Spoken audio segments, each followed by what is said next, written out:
What's happening, everybody? On today's show, the latest off-the-field issues going on over at Georgia, from Kirby Smart addressing players speeding to a letter asking the Atlanta Journal-Constitution for a retraction. Also, the attendees for this year's SEC Media Days is out. We'll run through those. And who does CBS say is the one SEC coach on the biggest hot seat this year? Locked On SEC starts right now. You are Locked On SEC, your daily podcast on the Southeastern Conference. Part of the Locked On Podcast Network, your team every day.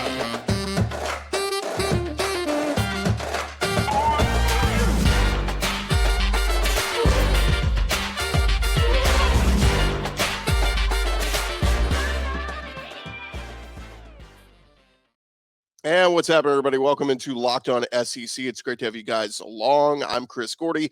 Thanks for making Locked On SEC your first listen every day. We're free and available wherever you get your podcasts and on YouTube. Part of the Locked On Podcast Network, covering your team every day. All right, got plenty to get into. Let's jump into it. Let's go around the conference. Boots out to the right. Takes the handoff.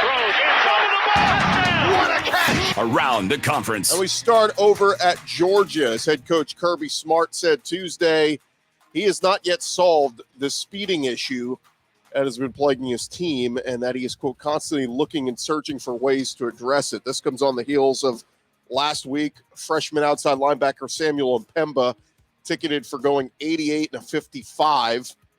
Speeding citation occurred about an hour before Bulldogs receiver Marcus Rosemead-Jacksaint made an appearance in court for his ticket for pleading guilty to driving 90 in a 45 several months ago. And Mpemba's citation was at least the 11th traffic-related moving violation involving Georgia football players in their cars since January 15th. Of course, that was the awful night where O-lineman Devin Willock and football staff member Chandler LaCroix were killed in a wreck.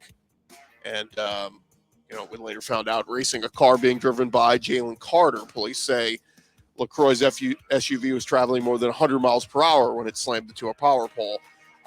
Kirby Smart said, look, I'll be the first to admit we have not solved the issue or the problem. I don't honestly know that anybody has, but certainly for us, it's important to acknowledge it. We've had a lot of intervention in terms of talking and visiting, and discipline measures have been implemented.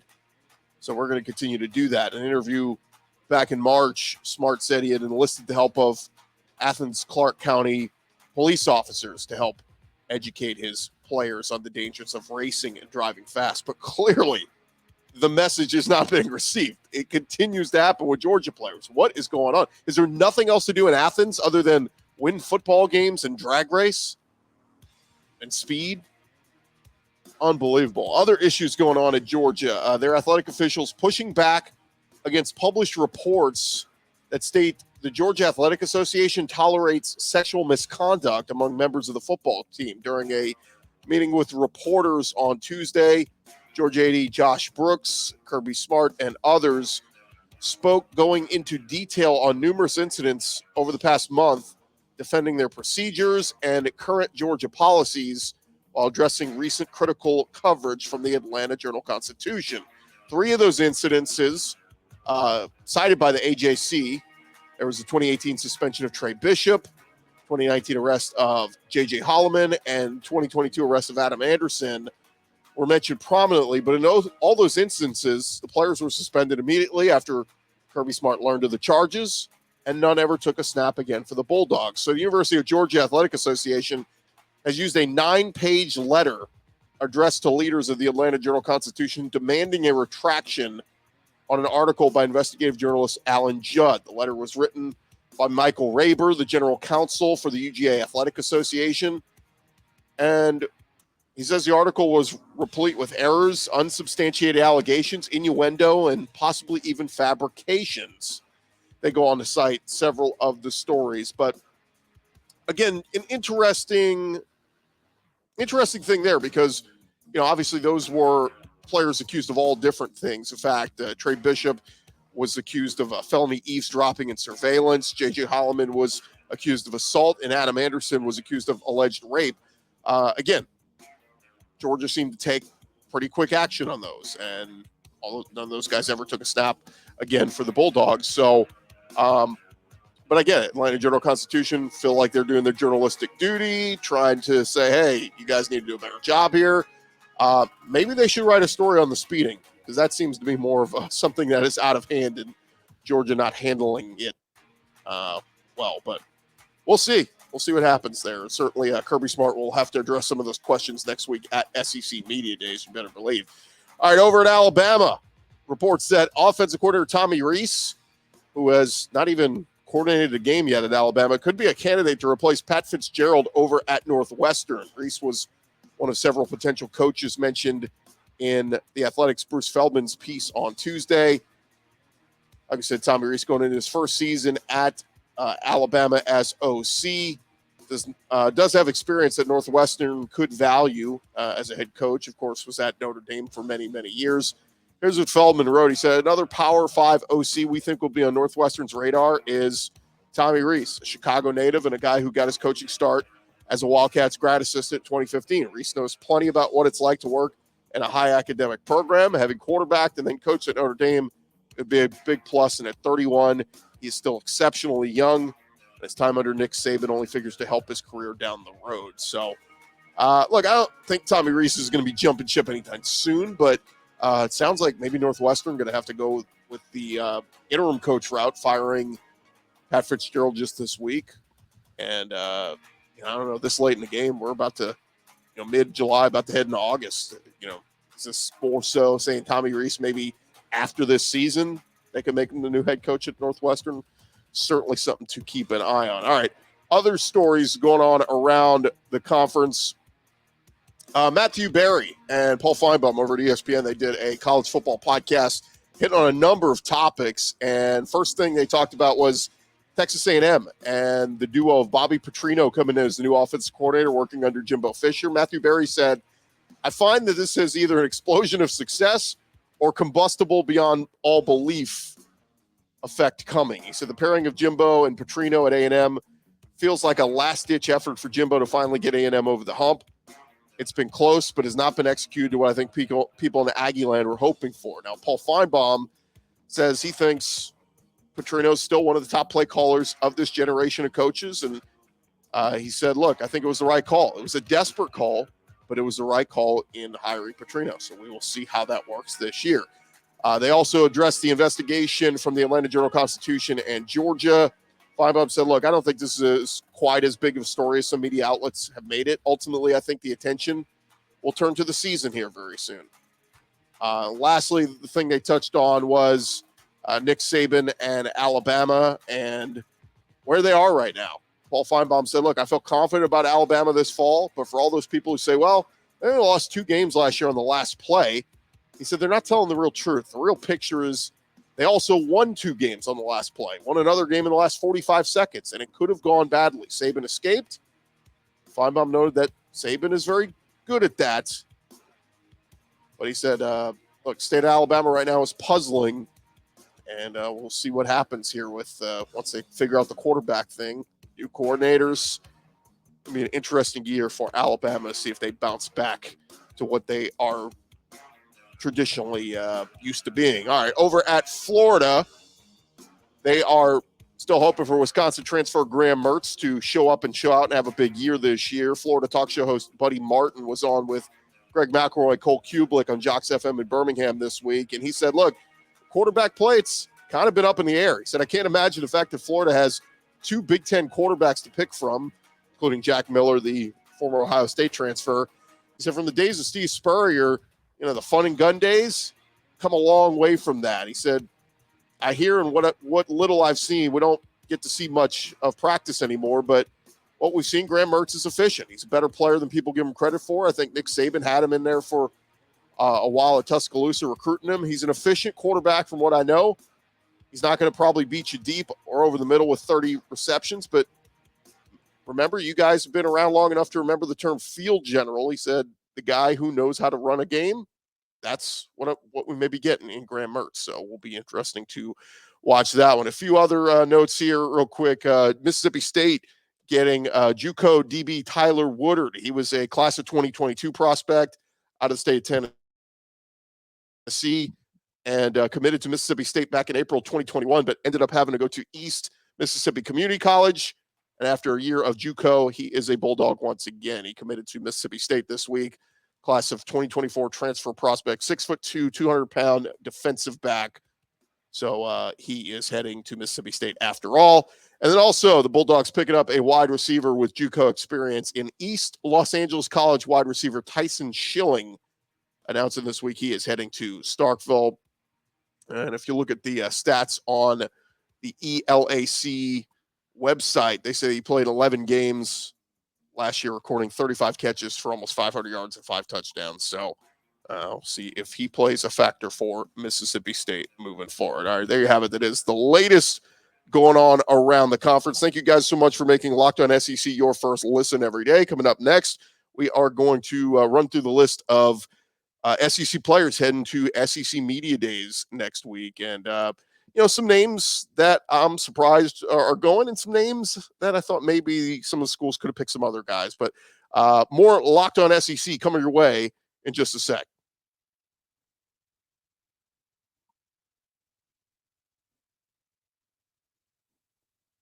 And I want to remind you guys, this episode is presented to you by our friends over at FanDuel. Look, take your first swing at betting on Major League Baseball over at FanDuel, and you can get 10 times your first bet amount in bonus bets up to $200. That's right. You just bet $20, and you're going to land $200 in bonus bets, win or lose. It's that simple. It's $200.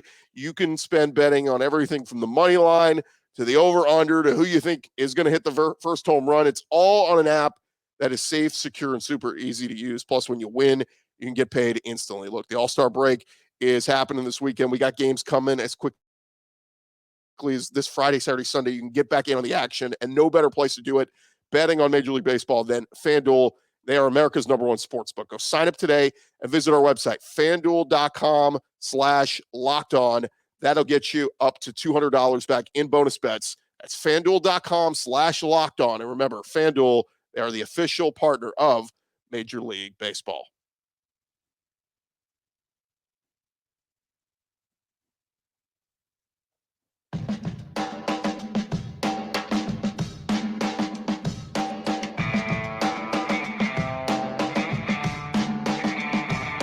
We're along here, Locked On SEC. Thank you guys for making Locked On SEC your first listen every day. Shout out to our everydayers. Tomorrow on the show, we're going to do continue with our team previews, and we'll head down to the Bayou on tomorrow's episode. Talk some LSU with Caroline Fenton, and also some of our conversation with Jaden Daniels from a little over a week ago at the Manning Passing Academy. You don't want to miss that. If you're an LSU fan, check out Locked On SEC tomorrow. All right, SEC Media Day is going to be kicking off next week, and now we know which players are heading to Nashville for SEC Media Days. The league announced the 3-player groups from every school. No time like, the week before, finally find out who's going, but figure to run through the list to let you guys know if you hadn't seen it yet. Start in alphabetical order. Alabama going to be bringing their offensive lineman, J.C. Latham, who we've heard so many things about. You look at all the mock drafts, they've got him slated as somewhere near in the top 15 of the 2024 NFL mock drafts. So J.C. Latham, a lot of high expectations on him. Defensive back Kool-Aid McKinstry coming back for another year. And again, another guy, high expectations for him in that Bama secondary. And Dallas Turner, the outside linebacker who is supposed to be, that big-time sack artist that is going to step in with Will Anderson moving on. Now they turn to Dallas Turner, expecting him to have a monster year. So 3 big names there for Alabama. No surprise there. And, of course, no quarterback for Bama because still an open quarterback battle. So we'll find out who that starter will be here in a couple weeks. Over at Arkansas, doesn't get any bigger than this. 3 big names. Their quarterback, KJ Jefferson, running back Rocket Sanders, and defensive end Landon Jackson, former LSU transfer, and high expectations for all 3 of those guys. So love that list for Arkansas. Auburn going with 3, I don't say lesser names, but 3 names that were a little bit like, oh, okay. They're bringing the tight end Luke Deal, offensive lineman Cameron Stutz, and Elijah McAllister are all going on Auburn's behalf. So no Peyton Thorne for Hugh Freeze because obviously he has not been named the starting quarterback yet. Still in a battle with Robbie Anderson, but look, he could have just made some headlines and said, let's just bring Peyton Thorne anyway. But I get it. Over at Florida, they're bringing one of their big names, Ricky Pearsall, consistent wide receiver last year for Florida. He's going, so he will be one of their big name offensive weapons. I was surprised. I thought maybe one of the running backs would go for Florida, but they're going to bring their offensive lineman Kingsley Egwakon, and then defensive back Jason Marshall. Been there a couple years. Good pieces there for Billy Napier's crew at Florida. Over Georgia, no bigger name in the SEC, let alone probably all of college football, than tight end Brock Bowers, guy who was Lombardi Award finalist last year and took home just about every offensive or tight end award you can take. He's a big time weapon, and Georgia knows it, and they're going to get him the ball a ton this year. So Brock Bowers going. Offensive lineman Cedric Van Pran going again. We had him on the show last year, starting center, coming back for another year of college football, just providing that stability on the offensive line. Love Cedric. Looking forward to hopefully catching up with him next week. And defensive back Kamari Lassiter, so good last year, and going to be a big piece of that secondary once again for Georgia as they go for a three-peat.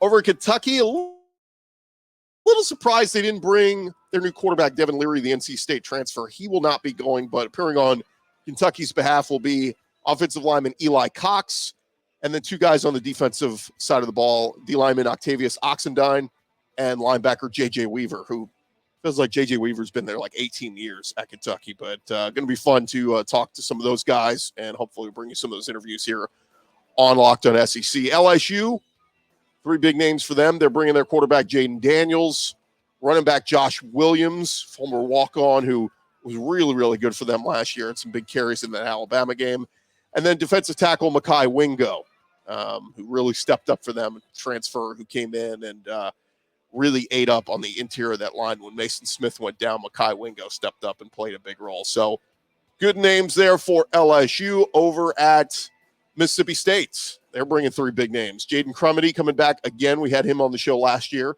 He's making another trip to SEC Media Days. Running back Jaquavius Marks. I'm excited for him. I think he is poised for a big year in a Mississippi State offense that will be maybe a little bit more balanced this year. Air raid system gone, and of course, guy we had on the show just last week, quarterback Will Rogers, going on behalf of Mississippi State. We just talked to Will Rogers, but if we get a chance to talk to him again next week, we'll look forward to that. Over at Missouri, one of the best O-linemen in the SEC, Javon Foster, going to be there for Mizzou. Defensive lineman Darius Robinson, and defensive back Chris Abrams-Drain, one of the best DBs in the conference. Good list there for Eli Drinkwitz's crew. Over at Ole Miss, I love that Quinshon Judkins is going on behalf of Ole Miss. Typically, what you see with some of these lists, what the coaches like to do is bring some seniors and upperclassmen. Now we'll bring the sophomore, the freshman sensation from a year ago, Quinshon Judkins. Love that. Defensive end Cedric Johnson. If you missed our show earlier this week with Stephen Willis previewing Ole Miss's season, he said Cedric Johnson, a guy that can really, expectations are for him to really step up and have a big year at the defensive end spot. And then the secondary, DeAndre Prince going for Ole Miss. Or in South Carolina, big-time headliner Spencer Rattler, the quarterback who really turned things on at the backstretch of last year. And big expectations for Spencer Rattler. There was some thought maybe he could go pro, but coming back for another year.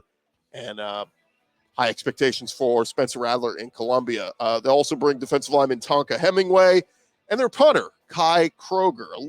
I thought I would have liked maybe wide receiver Juice Wells or one of the tight ends, something like that, but they're going punter, and he's a good one. So we'll see if we get to talk with him next week. Over Tennessee, they're going to bring their big stud quarterback, Joe Milton III. High expectations for him as he steps in the shoes of Hendon Hooker. We saw him look so good in the Orange Bowl against Clemson. They'll bring their tight end, Jacob Warren, and their defensive lineman, Amari Thomas. Over at A&M, Anai Smith, a guy that, all expectations were that he was going to go pro last year, but gets injured, and he's back for another year. So big time comeback in wide receiver Anai Smith. They'll also bring defensive lineman Fadil Diggs and defensive lineman McKinley Jackson.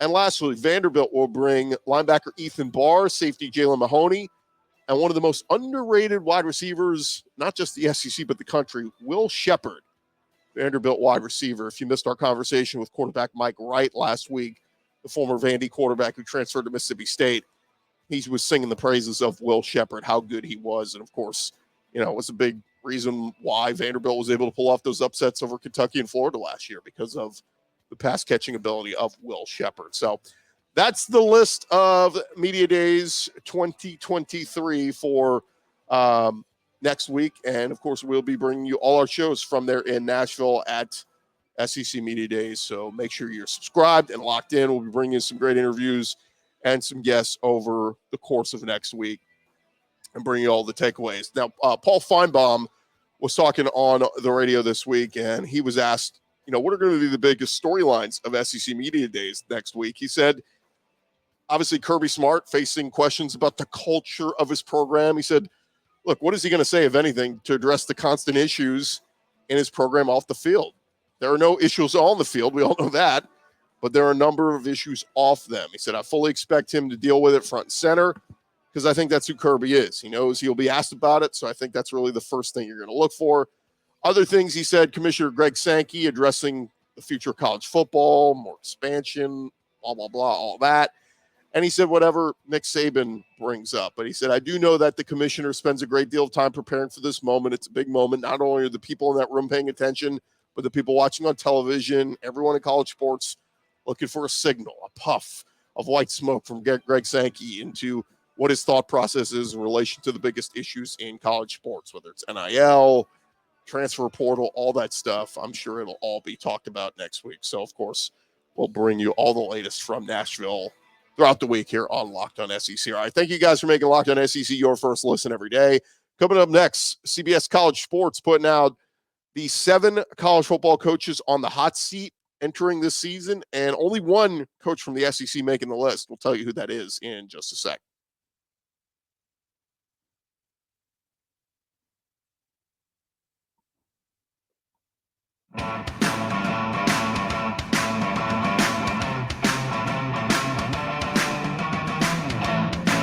All right, roll along here. Locked On SEC. Thank you guys so much for making us your first listen every day. Shout out to our everydayers. Keep on coming back. And again, check out tomorrow's show. We'll get to our LSU preview, including a little bit of our interview with Jaden Daniels, the LSU quarterback. That will be on tomorrow's show. All right, CBS Sports, they put out their college football hot seat coaches list ahead of the 2023 season. 7 coaches made the list. They did have, I believe, Pat Fitzgerald was on that list from Northwestern, and of course he was fired this week already, not for what he did on the field, but of course the all the issues going on off the field behind the scenes. We won't get into that, but we will get into the SEC coach that made their list. It was only one, and I'm sure you could guess. Look, Eli Drinkwitz just signed an extension at Missouri. Vanderbilt seems to be happy with Clark Lee. Josh Heupel's rolling. Shane Beamer, Lane Kiffin. I mean, the list goes on, and everybody seems like they got pretty good job security across the SEC, except for one guy, Jimbo Fisher at Texas A&M. The CBS Sports hot seat scale, they put it at a 4. Here's what they write. They say, as of now, albeit early, there's been no return on Jimbo Fisher signing the top-rated class in recruiting history in the 2022 cycle. And historically, a class comparable to the Aggies' Monster Haul last spring means at least one national championship over the next couple of years. There's still time, but there's at least 10 programs with better playoff odds than Texas A&M right now, given last year's disaster and the potential offensive overhaul with Bobby Petrino now there. The 2023 season is critical for Jimbo Fisher, regardless of his insane buyout and the money it would cost boosters to fire him. Jimbo's made wide-scale changes on his coaching staff, and he comes into this season after his program hemorrhaged talent after more than 24 players, many of them 4 stars or higher, hit the transfer portal. The Aggies finished 9-1 in 2020, you remember, in the COVID year, finished 1 win shy of their first playoff appearance. But quarterback problems since have led to back-to-back disappointing seasons. Jimbo Fisher hopes to stop the bleeding. He is 6-10 over his last 16 SEC games, and he has not earned his salary as one of college football's highest-paid coaches. He signed that 10-year, $75 million deal a few years ago. It was a market setter at the time, and his extension in September 2021 increased his salary to $9 million last fall. So Jimbo Fisher, the CBS Sports saying he is one of the coaches most on the hot seat and the lone SEC coach making this list on the hot seat. So we will see what happens with Jimbo this year. A few other notes before we get out of here. Jim Schlossnagel over at Texas A&M, head baseball coach. He announced he has promoted assistant Nolan Kane to associate head coach. He will replace Nate Yeske, who left A&M for LSU last week. Kane is actually a former LSU guy who came to Aggieland in June 2021 and has headed up their recruiting efforts, recruited a lot of guys at LSU in his time there, and now doing it at A&M and getting a little bit of a raise there at A&M. So congrats to Nolan Kane. And quick basketball note, Ole Miss basketball reportedly finalizing an agreement to play Cal in a non-conference neutral site game in San Antonio this coming season. The game will be played December 16th. Full details of the matchup have not been released, but an interesting game there for Chris Beard getting his tenure in Oxford going. Ole Miss basketball set to play Cal in San Antonio in December. So there you have it. That is the latest stuff going on around the SEC. Thank you guys so much for making Locked On SEC your first listen every day. And again, shout out to our everydayers. Tomorrow on the show, we are going to talk LSU, and you'll hear some of our conversation with LSU quarterback Jaden Daniels. That's coming your way tomorrow right here on Locked On SEC. Again, subscribe to our podcast wherever you get your podcasts. And, of course, keep checking us out on YouTube as well. Give us a little like there, a little thumbs up button. That'll helps our numbers. We'd appreciate that. Comment if you got a comment on the show. If you're an angry Georgia fan who don't like all the off-the-field attention that you guys are getting, whatever it is, give us a comment. Of course, if you're listening to the podcast anywhere, give us a 5-star rating as well. I'm Chris Gordy. This has been Locked On SEC. We'll talk to you guys tomorrow